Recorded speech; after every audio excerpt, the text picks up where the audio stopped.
أسود الأطلس في قطر، وهذه ليست كمثل المرة السابقة. المنتخب المغربي يتمنى أن تكون مشاركته تاريخية بتحقيق نتائج مبهرة.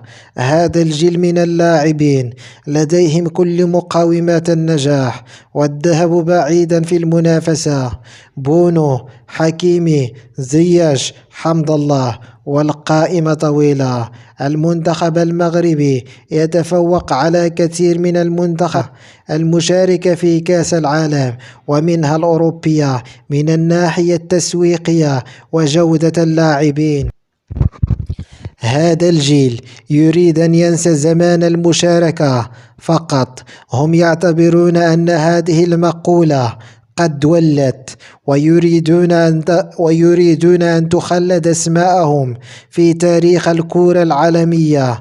هم يسعون لتواجد بين كبار القوم، ويقولون هؤلاء ننافسهم أسبوعيا في أوروبا ونفوز عليهم في أحيان كثيرة، إذا لماذا لا نفوز عليهم في كأس العالم أيضا؟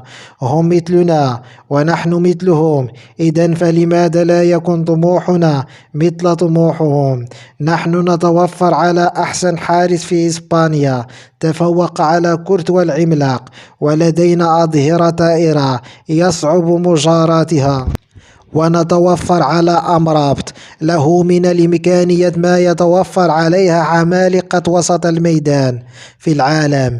أما الهجوم فنمتع كل الناظرين، تمريرات زياش الساحرة تطرب المشاهدين، ومراوغة بوفال يصفق لها العدو قبل الصديق. أما في رأس حربة أو داخل الصندوق هناك جلاد الجلادين ومرعب حراس كل القارات. حمد الله معشوق الجماهير.